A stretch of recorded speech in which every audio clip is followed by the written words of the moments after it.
somebody gave me, matter of fact, let me not even say somebody because I was gonna lie, but I was like, you know what, I'm not even gonna lie. But do you see how like that's partially a part of being vulnerable. Excuse me, my nails are done. I'm gonna go get them done right now. Partially, I don't want to seem like, oh, I got my whole channel together and like it shit's all together. No, but vidIQ gave me vidIQ. That's VIDIQ. Download the app. It's a really great app if you want to boost your channel and grow on YouTube and do it organically, because they really give you heartfelt or personable suggestions as far as how to grow your channel and things that will get you more views or more likes or more subscribers or whatever. So I definitely would check into them. You could do a monthly subscription, or you could just do it for free like I'm doing. So needless to say, which was pretty vulnerable for of me to say, because I'm out here struggling with this YouTube. I'm trying to grow my channel, and it's taking a long time. And it went from five subscribers to 1,000 subscribers to 3,000 subscribers. And every day I was counting, and then you stop counting once you get to a certain number. And I was like, why? Why did we stop counting when it gets to a certain number? Partially, I thought it was because you know how the thousands work. You could be like 5,000, and then to get to 7,000, you needed 1,000 more subscribers. So you're not gonna be able to keep up with that count because they're counting in the thousands digits. Personally, I think that has something to do with that. Like, you're not gonna see it because they're not counting the ones position. You get what I'm saying? They're only counting once you get to a certain amount of subscribers. They're not counting the ones position. So you could have 6,875 followers, but you're only going to see 6.7 or the 6 point whatever I just said. You're not going to continue to see it grow like in the ones digit. So that's why I learned to stop watching it, because you'll think that you're not making no progress and you really are. So that's word for thought. But no, I was told to talk about something that kind of struck me, because I was like, do I even feel like I got the gift of gab? No, but not like that. So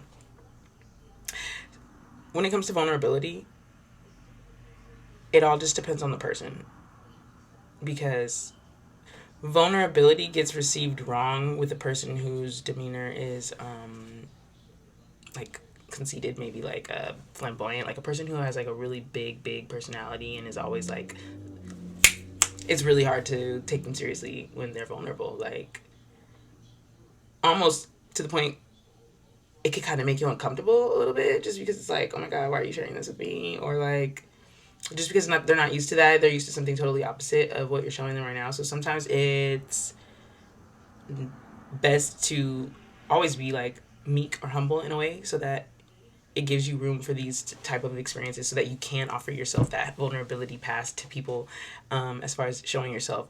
But it does give you strengths when you can be vulnerable, because one, not only does it show that you're human, which is like the ergo, which is like the je ne sais quoi to it, it's about people knowing that, because it's one thing to be fixed in your positioning in life. You just, this is how I am, but then that almost leaves like room to wiggle. And if that's how you are, then it almost drives people away from you in a way. It almost like isolates you, because you're like, this is, you're fixed on this, there's no way around it, I'm not gonna adapt. And then then you're missing out on a lot of friendships, like you're missing out on a lot of people, or spouses. You're just missing out on a lot of things because you're just not open. And then that, creating that space for that vulnerability for other people, for yourself, allows you to meet and to embrace new characters that you probably haven't or wouldn't, because you're so fixed in the way that you are, which is really, really why I think it's great for people to, like search and find out different things early in life, because you can go your whole life just so set on one thing, because this is what you were taught. I'm going to go to school for this, I'm going to go to school for this. And then because you weren't, I don't know, maybe vulnerable enough to like go out on a whim or step out of what the norm is, or just date somebody outside of the norm. And it almost kind of like puts a block on you, puts a cap on your growth, on your social skills, on just you as a person. And I feel like it's totally important to get out and, try new things, learn new things, see new things.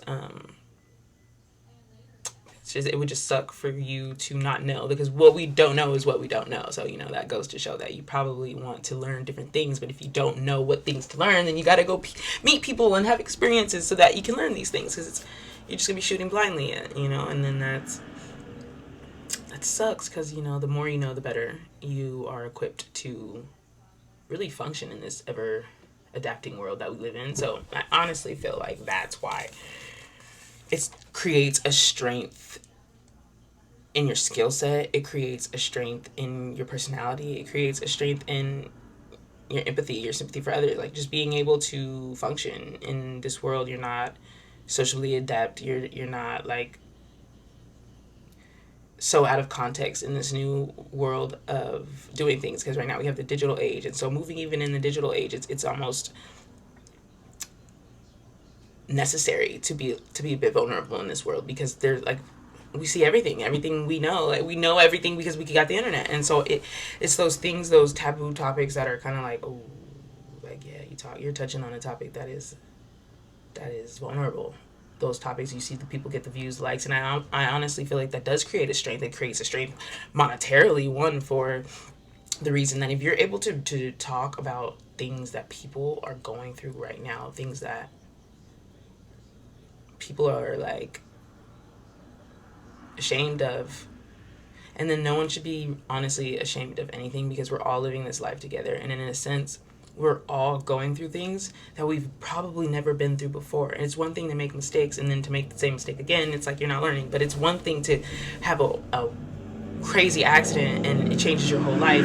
That creates a vulnerability inside of a person, and there's no shame in that. And I hope that people can understand when I say we as a people need to learn how to be more vulnerable, because then it will create a stronger network of people that are able to discuss things that are unknown or things that aren't really delved upon, because we are so closeted, we're scared, we're afraid, we're fearful of the things people might think about us or say about us. But if we as a people can create that room for vulnerability, oh my gosh, it would almost stop a lot of the negativity that we see in the economy and that we see in society now. I think that if we could just allow people to, yeah, we're human, like the system was made by humans, so we should be able to give people that leeway that they're human. However, there comes a time and a point where, you used up all your vulnerability. And then that's when I say, like, for people who aren't meek or humble, like they're just egotistical when they come off vulnerable, it's like, fuck you, bitch. And you can kind of see it now in a way, like with the Kirk was kind of like arrogant, and I don't say this to get any shade from the people, because no one deserves to die on television like that, especially when you have kids, because that's outrageous, it's traumatizing. It almost kind of creates a textbook type of lifestyle, because that type of trauma that you see and can endure and have everyone else enduring with you, it creates a lot of imbalance in a person, definitely, especially if not dealt with in the right ways, or if dealt with too late. So, but do you see how now there's need for us to be vulnerable for him and his family, and we as a people are kind of like, from my perspective, or for what I'm seeing, we're not. People are like, that's kind of what he gets. He got killed by another white man. He's talking all that. Like, yeah, no, like, we as a people need to create a little bit of space for vulnerability, because there's certain things that that's touchy. And if we would allow that, we would allow people to grieve. We would know, like, although he wasn't, like, the nicest guy, his mom loved him, so on her behalf, like, we should take some type of consideration. That's her son, that's how I feel about it. So that's me. I thought that was a really good topic to touch on. So if there's anything that you think that vulnerability gets you in life, definitely drop down in the comments, because I'm curious to know. I definitely do feel like reality TV stars are successful in most of the times, in most of their dealings, because they're vulnerable. They're willing to show their whole life. And you see Kim Kardashian build an empire. Like, all of these stars who are vulnerable enough to share an expose of their lives are freaking rich. So there's a host of moral reasons why vulnerability is looked at as like, you know, as something positive, but then there's a monetary gain that I feel like comes to play if you allow yourself that space for vulnerability, which they do. Most reality stars are. That's, you got to have like really tough skin, kind of like, which comes with embracing vulnerability, which that's another plus right there in itself. Like, it creates, you know, you don't really, you're not really ate up by shit. Like, shit don't really affect you as much as it affects other people, which is like a good thing. Because I've known in high school, like, there's a girl I know, and I won't say her name, but there are these guys, and I guess she was known for doing, you know, like, she was known for being flamboyant or for being promiscuous, and these guys, was a bunch of them, they were like, let's go to the back of the school, what'd you do, homegirl? And then she was like, well, they were like talking to all of us, and I was like, nah, I'm good. And then freaking, she was like, tell him no for me. And I was like, what? Like, tell them no for you? Like, that's weird. Like, no, just tell them no. She was like, I can't. I was like, what? Like, so that could be, you know, a whole nother sideswept conversation on why she couldn't tell him no. But in a way, like, there's certain things that certain people can do that other people can't do. And so, you know, that is why it's really crucial for the people who can and do embrace being vulnerable, that they continue to do that, because it does create a better and more aligned community for like the internet and for like wherever you live, just allowing people that grace, you know. So that's what I had to say to y'all. So like, okay, like, y'all have a good day. I hope y'all had a good day. I'm out of here. Like I said, I'm gonna go to my nails soon.